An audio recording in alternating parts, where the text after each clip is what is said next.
বুঝতেও পারছি না যে আমরা অন্যায় করছি, অপকর্ম করছি, গুনাহ করছি। যখন আপনি গুনাহকে হালাল মনে করে করবেন, তখন আপনার কিন্তু আর তওবা নসিব হবে না। যখন আপনি গুনাহকে গুনাহ জেনে করবেন, আপনি একটা কাজ করবেন, এটা গুনাহ আপনি জানেন, করলেন, পরে আপনি ক্ষমা চাইবেন আল্লাহর কাছে, আল্লাহ চাইলে ক্ষমা করতেও পারে। কিন্তু যখন আপনি একটা কাজ করবেন, জানবেন এটা হালাল, জানবেন এটা জায়েজ, কিন্তু আসলে এটা গুনাহের কাজ, তখন আপনি হালাল জেনেই করেছেন, কিন্তু পরে আর তওবা করার সুযোগ হবে না, পরে আর আল্লাহর কাছে ক্ষমা করার সুযোগ থাকবে না। এর ফলে আপনাকে কাল কিয়ামতের দিন এই ভুলের মাসুল দিতেই হবে, এর কোনো উপায় নাই। মনে রাখবেন, এই পৃথিবীতে আমরা যাই করি, আমরা গুনাহ করি কিংবা সওয়াব, আমরা যে আমাদের কর্মের মাধ্যমে উপার্জন করি, সেই গুনাহ কিংবা সওয়াব যাই হোক, তার ফল আমরা সঠিকভাবে পেয়ে যাব। আল্লাহ রাব্বুল আলামিন আমাদেরকে সেই গুনাহের সওয়াব এবং গুনাহের যে আল্লাহ রাব্বুল আলামিন আমাদেরকে আমাদের এই গুনাহ এবং আমরা যে সওয়াব অর্জন করি, নেক আমরা যে অর্জন করি, সেগুলোর ফলাফল 100% বুঝিয়ে দিবেন। রাসূলুল্লাহ সাল্লাল্লাহু আলাইহি ওয়াসাল্লাম বলেছেন, ইন্নামা ইউওয়াফাস সাবিরুনা আজরহুম বিগয়রি হিসাব। ধৈর্যশীলদেরকে তাদের প্রতিদান সম্পূর্ণরূপে দেওয়া হবে, কোনো হিসাব ছাড়াই। কিয়ামতের দিন আপনাকে আপনার ফল সঠিকভাবে বুঝিয়ে দেওয়া হবে।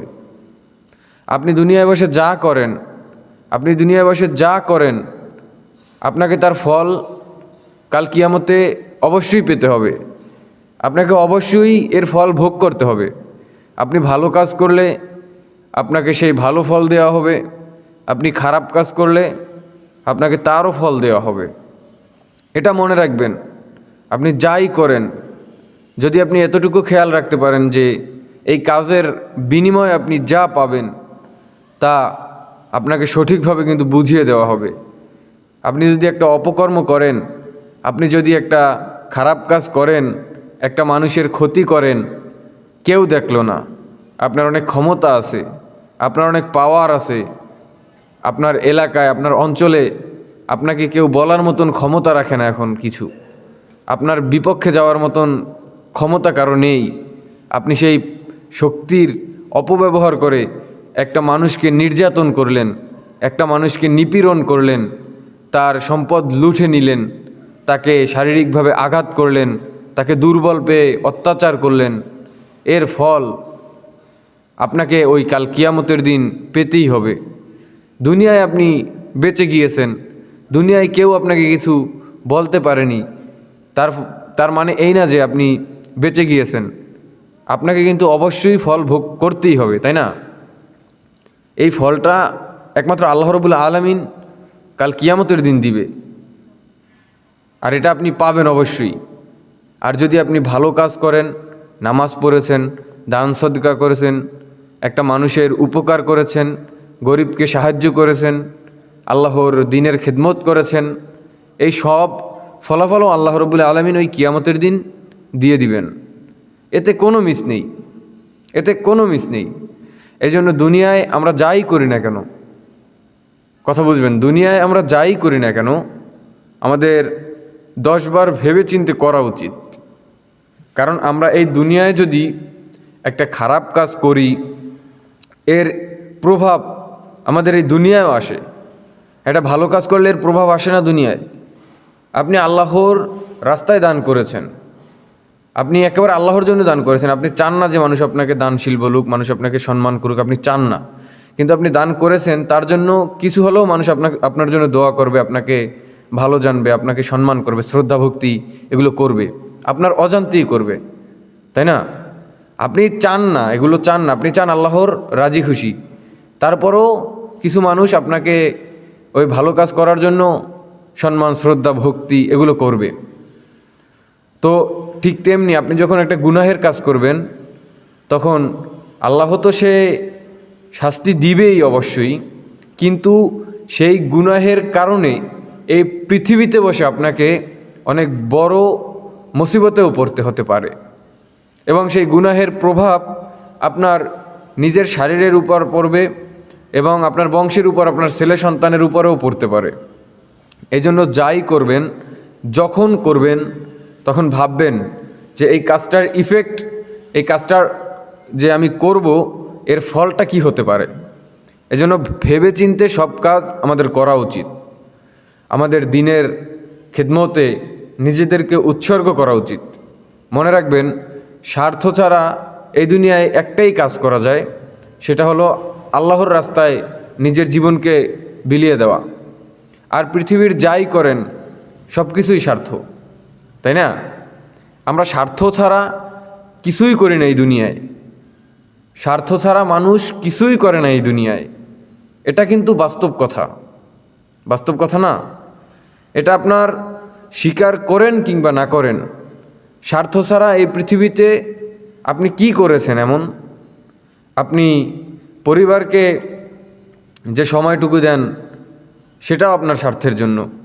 আপনি ভালো চাকরি করেন সেটাও স্বার্থের জন্য। আপনি মানুষের সাথে ভালো ব্যবহার করেন সেটাও স্বার্থের জন্য। সব কিছুতেই স্বার্থ আছে। কিছু স্বার্থ আছে দুনিয়ার জন্য, কিছু স্বার্থ আছে আখিরাতের জন্য। তো আমাদের এখন যে যুগ চলে আসছে, সেই যুগে মানুষ কি করে? মানুষ এখন এই দুনিয়ার স্বার্থের পিছনে ছুটে। অধিকাংশ মানুষ দুনিয়ার স্বার্থের পিছনে ছুটতে ছুটতে নিজেদের জীবনকে বিলিয়ে দেয়, তাই না? তো বিলিয়ে দিতে দিতে সে একটা সময় এসে তার হায়াত শেষ হয়ে যায়, তখন সে না বুঝে ওঠার আগেই এই দুনিয়া ছেড়ে বিদায় নেয়। এটা যেন আমাদের জীবনে না হয়। আমাদের যাই হবে আল্লাহ এবং আল্লাহর রাসূল সাল্লাল্লাহু আলাইহি ওয়াসাল্লামকে ভালোবেসে, তাই না?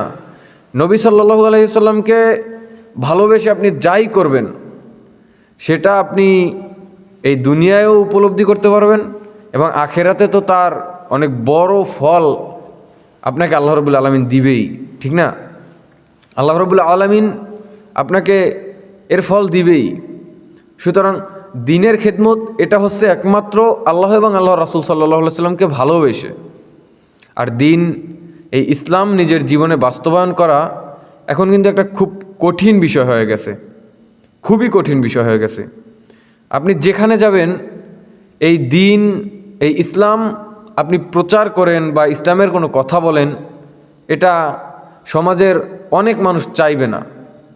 কারণ আপনি সঠিক যদি কোনো কথা বলেন, আপনি যদি কুরআন হাদিস অনুযায়ী কোনো কথা বলেন, তাহলে সেই কথাটা এই সমাজের অনেক মানুষের বিপক্ষে চলে যাবে এবং সেই অনেক মানুষের বিপক্ষে চলে যাওয়ার কারণে আপনার শত্রু হয়ে যাবে, আপনার ক্ষতি তারা করবে। আর এই ক্ষতিটুকু হওয়ার ভয়ে অনেক মানুষ সত্যি কথাও এখন বলে না, তাই না? সত্যি কথাও বলতে ভয় পায় যদি কোনো ক্ষতি কেউ করে দেয়। সঠিক বিচার পর্যন্ত করছে না বিচারকরা। এখানে একটা জায়গায় সালিশ বসেছে, সেই সালিশের যে বিচারক, সে ওই আরেকজনের সাথে যে হেরে যাবে বিচারে, তার সাথে সম্পর্ক নষ্ট হবে, সে যদি আবার গোপনে কোনো ক্ষতি করে দেয় আমার, এই চিন্তা করে সে সঠিক ফল যে হবে, সঠিক বিচার যে হবে, ন্যায় বিচারটা করার মতন ক্ষমতা সে রাখে না, ন্যায় বিচার করার মতন সৎ সাহসটা সে রাখে না। এটা হচ্ছে এখনকার এই সমাজ। আর এই সমাজে আপনাকে ইসলাম নিয়ে কথা বলে সুন্দরভাবে বেঁচে থাকার কোনো উপায় আমি দেখছি না। আপনার অহর শত্রু বেড়ে যাবে। আপনি যত সত্য কথা বলবেন, যত হকের পথে থাকবেন, তত আপনার শত্রু বেড়ে যাবে, আপনার এই বিপদের সময়টা ঘনিয়ে আসবে। এজন্য মনে রাখবেন, আল হক মুরুন, অর্থাৎ সত্য কথা তিতা। আর আপনি যখন সত্য কথা বলবেন, তখন কিছু মানুষের কাছে এটা খুবই তিতা লাগবে, খুবই তিতা লাগবে। আর এই তিতা লাগার কারণে ওই মানুষটা আপনার শত্রু হয়ে যাবে। সমাজের অবুঝ মানুষগুলো আপনার ক্ষতিও করতে চাইবে। তারা বুঝবে না যে সত্য কথা বলেছে, এটা তো আমার ভালোর জন্যই বলেছে, এটা তো আল্লাহর পক্ষে বলেছে, আল্লাহর বিধান অনুযায়ী বলেছে, এটা তারা বুঝবে না। এই জন্য সত্য কথা বলতে হবে। যদি বিপদ আমার আসেও, যদি বিপদ আসেও সত্য কথা বলবেন। আর যদি মনে করেন যে না, আমার পরিবারের ক্ষতি হবে, আমার সংসারের ক্ষতি হবে, আমার ব্যবসার ক্ষতি হবে, এই চিন্তা চেতনা করে যদি আপনি সত্য কথা বলা ছেড়ে দেন, ইসলামের কথাগুলো মানুষকে বলা ছেড়ে দেন, তাহলে আপনার থেকে কপাল পোড়া আর কেউ নাই। আপনার থেকে কপাল পোড়া আর কেউ নাই। আপনি যদি মনে করেন আমি আমার সন্তানকে নামাজের কথা বললে সে রাগ করবে, সে আমার বাসা থেকে চলে যাবে, সে আমাকে খারাপ ভাববে, এই জন্য আপনি আপনার সন্তানের অপকর্মগুলোকে মেনে নিচ্ছেন, আপনি আপনার সন্তানকে সমস্ত অপকর্ম করার মতন সুযোগ করে দিচ্ছেন, কারণ সন্তানকে আপনি খুব ভালোবাসেন। সন্তান একটা অন্যায় করলে আপনি তার বিচার করছেন না, আপনার সন্তান বেপরদা করছে, আপনি বলার সাহস পাচ্ছেন না। আপনার সন্তান এই বেপরদা করে ইউনিভার্সিটি কলেজগুলোতে যাচ্ছে, সেখানে ছেলেদের সাথে মেয়েরা মিশছে, আপনি জানেন বাবা হয়ে যে আপনার ছেলে একটা পরনারীর সাথে মিশছে, আপনার মেয়ে একটা খারাপ ছেলের সাথে মিশছে, সেখানে সে আড্ডা দিচ্ছে, বেপরদা করছে, আল্লাহর বিধানের বাইরে যাচ্ছে, কিন্তু আপনি বলছেন না, কারণ সে আপনার ছেলে, সে আপনার মেয়ে, আপনি অনেক ভালোবাসেন তাকে, সে কষ্ট পাবে, সে আপনার বিরুদ্ধে চলে যাবে, এজন্য আপনি তাকে কিছু বলছেন না। আমি মনে করি আপনার থেকে হতভাগা কেউ এই পৃথিবীতে আর নাই। এই পৃথিবীতে আপনার থেকে কুলাঙ্গার আর কেউ নাই। হক কথা বলতে যদি আপনার সকল মানুষ শত্রু হয়ে যায়, যদি কুরআন সুন্নাহর কথা বলতে আপনার সমস্ত মানুষ শত্রু হয়ে যায়, তাহলে এটাই আপনার জন্য উত্তম, এটাই আল্লাহর ফয়সালা। যদি এই রমজান মাস, এই রাত্রে সন্তানের কঠিন ঘুম, আপনার আপনজনের কঠিন ঘুম, এই ভোরবেলার ঘুম ভেঙে তাদেরকে রোজা রাখার জন্য সাহরি খাওয়াবেন, ফজরের নামাজের জন্য উঠাবেন, তারা কি বলবে, খারাপ বলবে, এগুলো ভেবে যদি আপনি এই সন্তানদেরকে, আপনজনদেরকে ছেড়ে দেন, তাহলে এটা আপনার ব্যর্থতা হবে। এটা আপনার জন্য ব্যর্থতা এই দুনিয়ায়। আর এই ব্যর্থতা আপনার কাল কিয়ামতের দিন ফল হিসাবে দাঁড়াবে, এবং এর কঠিন ফল আপনাকে দিতে হবে, এর মাসুল আপনাকে দিতেই হবে। কারণ আপনি সত্য কথা বলবেন, এটা আপনার দায়িত্ব। আপনি সত্য বলে আল্লাহর দিনকে, ইসলামকে এই পৃথিবীতে বাস্তবায়ন করবেন, প্রচার করবেন, এটা আপনার দায়িত্ব, ব্যক্তিগত দায়িত্ব। এটা আপনাকে কেউ দিয়ে দিবে না, এ দায়িত্ব আপনাকে কেউ বুঝিয়ে দিবে না যে আপনি এটা করবেন, এটা করবেন, বলে দিবে না যে যান আপনি এই কাজটা করেন। কিন্তু এটা আপনার নিজের থেকে করতে হবে। আপনি নিজের থেকে যখন করবেন, তখন আপনি আল্লাহর জিম্মায় চলে যাবেন। আপনার যত শত্রু আসুক, সেই শত্রুগুলোকে আল্লাহ রাব্বুল আলামিন তার কুদরতিভাবে মোকাবেলা করে দিবে। যখন আপনি সত্য বলতে এই সমাজের মানুষের কাছে ভয় পাবেন, তখন আপনি সমাজের কাছেও নিচু থাকবেন, আল্লাহর কাছেও দায়ী থাকবেন, কারণ আপনি আল্লাহর সুন্দর সংবিধান পেয়েছেন, সেই সংবিধান মানছেন না। তো আমাদের সংবিধান মেনে আল্লাহর কুরআন বাস্তবায়ন করে এই পৃথিবীতে চলতে হবে। কিন্তু আফসোস, এই সমাজ ব্যবস্থা আমাদেরকে কি দিয়েছে? পশ্চিমা সভ্যতা আমাদেরকে যে একটা অপসংস্কৃতির সমাজ ব্যবস্থা দিয়েছে, এই পশ্চিমা সভ্যতা আমাদেরকে যে খুব ভয়াবহ একটা সমাজ ব্যবস্থা দিয়েছে, এই সমাজ ব্যবস্থার ফাঁদে পড়ে আমরা কিন্তু পুরো পৃথিবী এখন অচল হয়ে গেছি। আমরা পুরো পৃথিবী এখন একেবারে নিস্তেজ হয়ে যাচ্ছি। দেখবেন আপনি পুরো পৃথিবী জুড়ে মুসলমান উম্মাহকে নিস্তেজ করার জন্য, মুসলমানদেরকে ধ্বংস করার জন্য তারা উঠে পড়ে লেগেছে। এর মূল কারণ কি? এই ইসলাম যখন পৃথিবীতে বাস্তবায়ন হয়, তখন কিছু মানুষের অনেক বড় ক্ষতি হয়ে যায়। কারা তারা? অনেক বড় ক্ষতি হয়ে যায় যারা অপকর্ম করে, অনেক বড় ক্ষতি হয়ে যায় যারা ধর্মের নামে ব্যবসা করে, অনেক বড় এই ইসলাম বাধা হয়ে যায় তাদের সামনে যারা এই পৃথিবীতে মানুষের উপর জুলুম করে নিজেদের অর্থের পাহাড় গড়ার স্বপ্ন দেখে। যারা নিজেদের অনেক বড় একজন শাসক হিসাবে এই পৃথিবীতে প্রচার করে দিয়ে এই সাধারণ মানুষকে জুলুম করে, তাদের কাছে ইসলাম একটা বাধা হয়ে যায়। আর এই ইসলাম যখন তাদের সামনে বাধা হয়ে দাঁড়িয়েছে, তখন এই ইসলামকে ধ্বংস করার জন্য তারা অন্যরকমের একটা মন গড়া সংবিধান, অন্যরকমের একটা মন গড়া শাসন ব্যবস্থা আমাদেরকে চাপিয়ে দিয়েছে। আর আমরা সেই শাসন ব্যবস্থায় দিন দিন নিজেরা মিলে যাচ্ছি এবং সেটাকেই আমরা একমাত্র পথ হিসাবে বেছে নিয়েছি।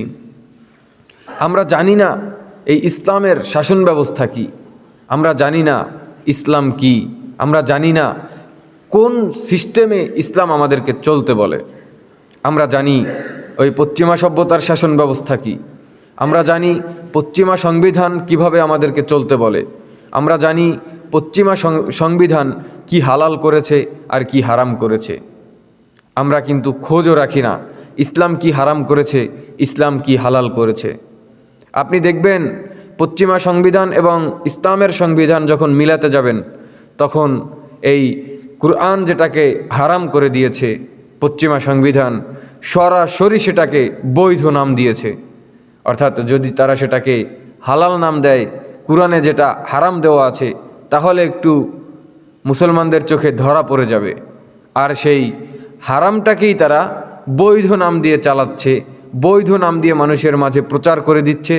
এর ফলে সাধারণ মানুষ তারা বুঝতে পারছে না যে কুরআনের সাথে সম্পূর্ণ বিরোধপূর্ণ একটা সংবিধান ওই পশ্চিমা সংবিধান। পশ্চিমারা এই মুসলমানদেরকে ধ্বংস করার জন্য এই সংবিধানটা পুরো পৃথিবীতে তারা বাস্তবায়ন করে দিয়েছে একমাত্র খিলাফত ব্যবস্থার বিলুপ্তির মাধ্যমে।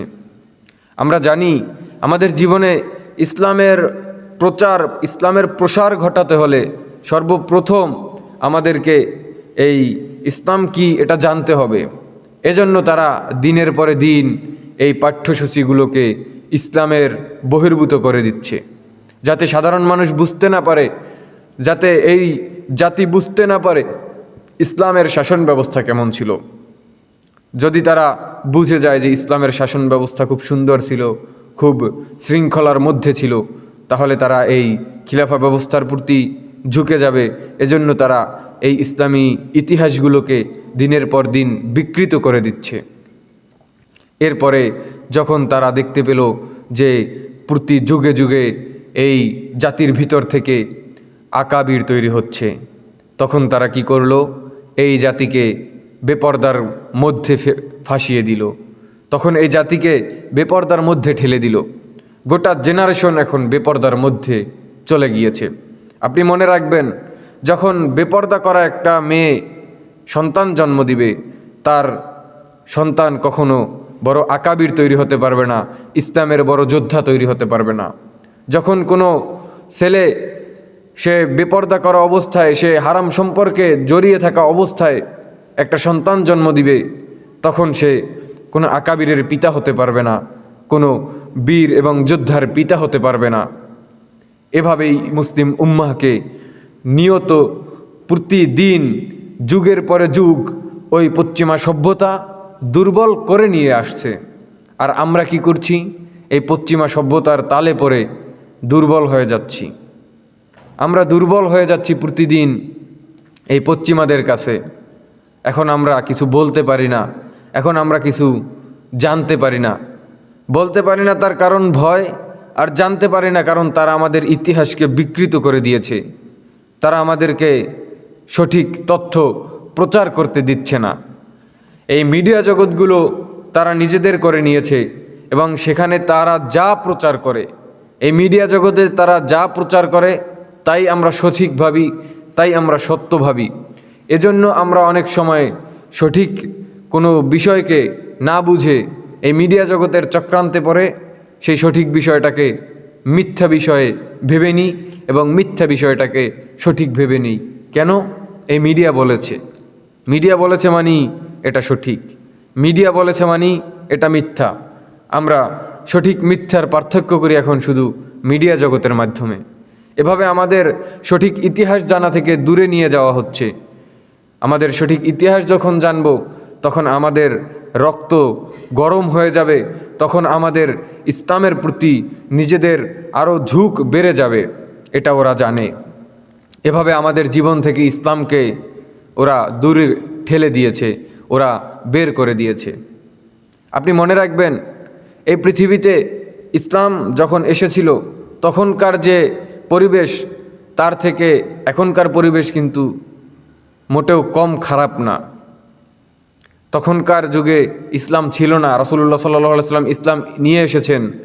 এখন ইসলামকে পেয়ে আমরা সেই ইসলামকে দূরে ঠেলে দিয়ে ওই জাহেলিয়াতের মতন আমরা এখন ব্যবহার করছি। রাসূলুল্লাহ সাল্লাল্লাহু আলাইহি ওয়াসাল্লামের প্রতি ভালোবাসা রেখে আমরা অপকর্ম করছি, ঠিক না? আমরা তো প্রতিনিয়ত অপকর্ম করছি। কষ্ট, ভয়, এগুলোর জন্য আমরা অনেক ইবাদত করছি না, অনেক সত্য কথা বলছি না ভয়ে, বিপদের ভয়ে।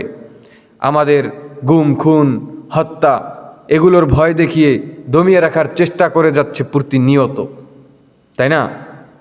তো এভাবেই আমাদের জীবনে একটার পর একটা, একের পর এক বিপদের ভয় দেখিয়ে আমাদের জীবনকে এই রিস্কের ভিতরে ফেলে এই বিভিন্ন ওলামা ইকরামকে ওরা হত্যা করে এই জাতিকে দমিয়ে রাখতে চায়।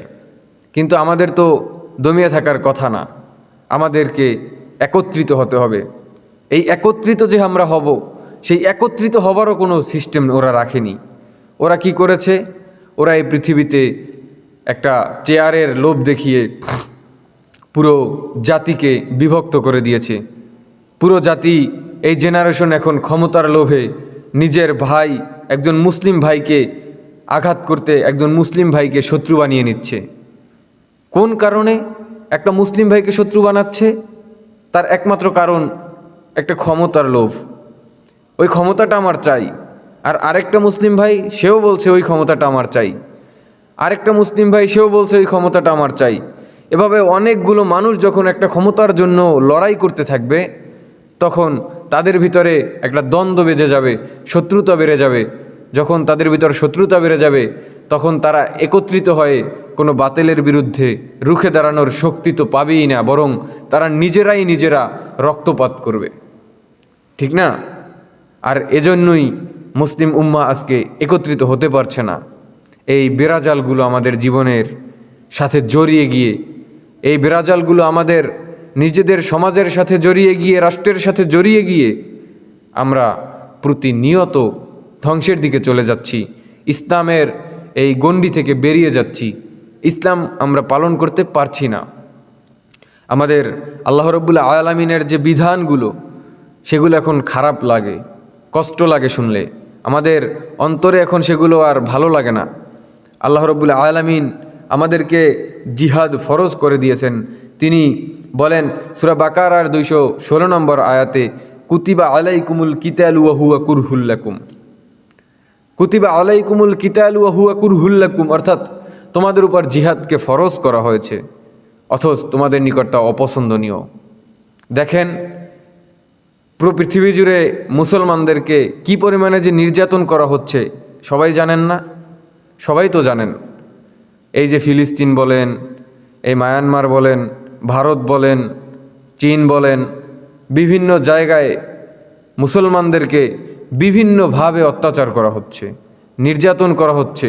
শুধু এখানেই না, শুধু এখানেই থেমে নেই, মুসলমানদেরকে হত্যা করা হচ্ছে নির্বিচারে, গণহত্যা করা হচ্ছে, শিশুদেরকে গণহত্যা করা হচ্ছে। ওই শিশুরা তো বোঝে না ধর্ম কি, শিশুরা তো জানেই না ইসলাম কি। শিশুরা সাধারণভাবে পৃথিবীতে এসেছে, ওরা বেঁচে থাকার একটা অধিকার রাখে, কিন্তু সেই অধিকারটাও ওরা কেড়ে নিয়েছে। কারণ কি? একমাত্র মুসলমান। আর আমাদের ভাইদেরকে আজকে হত্যা করা হচ্ছে নির্বিচারে, আমাদের মুসলিম ভাইদেরকে গণহত্যা করা হচ্ছে, কিন্তু আমরা মুসলিম জাতিরা নিজেরা লড়াই করছি, নিজেদের সাথে নিজেরা লড়াই করছি। এর থেকে আর দুঃখের বিষয় কি থাকতে পারে? আমাদের জিহাদের কথা বলা হয়েছে। এই যে আল্লাহ রাব্বুল আলামিন এই আয়াতে বলেছেন, এই যে একটু আয়াতটা তিলাওয়াত করলাম, এই আয়াতে বলেছেন যে তোমাদের উপর জিহাদকে ফরজ করা হয়েছে, অথচ তোমাদের নিকট তা অপছন্দনীয়। জিহাদ হয় কাদের বিরুদ্ধে? জিহাদ হবে কাফের মুনাফিক ইহুদিদের, খ্রিস্টানদের বিরুদ্ধে, যারা ইসলামকে ধ্বংস করতে চায় তাদের বিরুদ্ধে। কিন্তু ইসলামকে ধ্বংস করতে যারা চায় তাদের বিরুদ্ধে জিহাদ না করে আমরা নিজেরা মারামারি করছি, নিজেদেরকে হত্যা করছি। এর থেকে আফসোসের বিষয় আর কি হতে পারে বলেন? একটা যুবক হয়ে, একটা মুসলিম উম্মাহ এর অন্তর্গত হয়ে, মানুষ হয়ে, মুসলিম উম্মাহের দলভুক্ত হয়ে আমরা আরেকটা মুসলিম ভাইকে নির্বিচারে হত্যা করছি শুধুমাত্র ক্ষমতার লোভে। আর অপরদিকে যে আমার মুসলমান ভাইকে ওই বিধর্মীরা হত্যা করছে তার কোনো বিচারও আমরা করতে পারছি না। কিন্তু এই বিচারটা যদি আমরা করতে যাই তাহলে তো আমাদের উপর জিহাদ ফরজ হয়ে গেছে। এই জিহাদ ফরজ হয়ে গেছে, এই কর্ম আমাদের বুঝতে হবে। এই জিহাদ যে করতে হবে এটা আমাদের জানতে হবে। জিহাদের মতন একটা শক্তি আমাদের থাকতে হবে, জিহাদ করার মতন একটা শক্তি থাকতে হবে।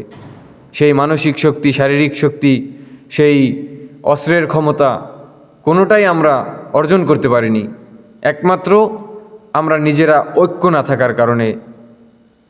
আর সেই ঐক্য দিন দিন ফুরিয়ে যাচ্ছে। কারণ কি? এই পশ্চিমা সভ্যতার, এই পশ্চিমাদের যে সংবিধান, পশ্চিমাদের যে আনিত একটা শাসন ব্যবস্থা, সেই শাসন ব্যবস্থায় আমরা প্রতিনিয়ত দুর্বল হয়ে পড়ছি। আমাদের ভাইদেরকে হত্যা করা হচ্ছে, বিচার পর্যন্ত করতে পারছি না। এর থেকে আর কি আফসোস থাকে বলেন? আমাদের বোঝা উচিত, আমাদের জানা উচিত এগুলো, তাই না?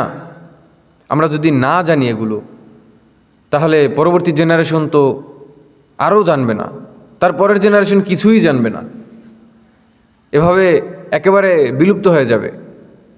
দেখেন এই যে শিক্ষা ব্যবস্থা, সেটাও ওই একটা অন্য রকমের ব্যবস্থা তৈরি করে দিয়েছে। মাদ্রাসা শিক্ষা, সেখানে এখন আর ওই তাদের মন নাই। কারণ কি? সোশ্যাল মিডিয়াগুলো এমনভাবে প্রমোট করছে ওই স্কুল কলেজ ভার্সিটিগুলোকে, এই দুনিয়াবি শিক্ষাকে। সমস্ত মানুষ, সমস্ত সন্তান, সমস্ত যুবক যুবতী এখন ওই দুনিয়াবি শিক্ষার জন্য ছুটছে। সমস্ত মানুষগুলো এখন ওই দুনিয়াবি শিক্ষায় নিজেদেরকে শিক্ষিত করতে চাচ্ছে। সম্পদের লোভ। কারণ মাদ্রাসায় পড়লে বড় চাকরি পাওয়া যায় না নাকি, আর কলেজ ভার্সিটিতে পড়লে অনেক সম্পদ অর্জন করা যায়, অনেক বড় বেতন পাওয়া যায়।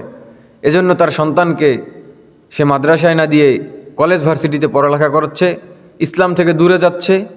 যাক, কিন্তু টাকা তো ইনকাম হবে। আফসোস, এটা হলো মুসলমানদের এখন সমাজ ব্যবস্থা হয়ে গেছে। নিজেদের জীবন, নিজেদের কর্ম তারা এখন কিছুই বুঝছে না, তারা সম্পূর্ণ এখন দুনিয়াকে বুঝছে। এভাবে চললে তো হয় না। আমাদেরকে একটা সুন্দর সংবিধান ছিল, দিয়ে গিয়েছেন রাসূল সাল্লাল্লাহু আলাইহি ওয়াসাল্লাম। সেই সংবিধানটা আপনি বাস্তবায়ন না করতে পারেন, আপনি জেনে তো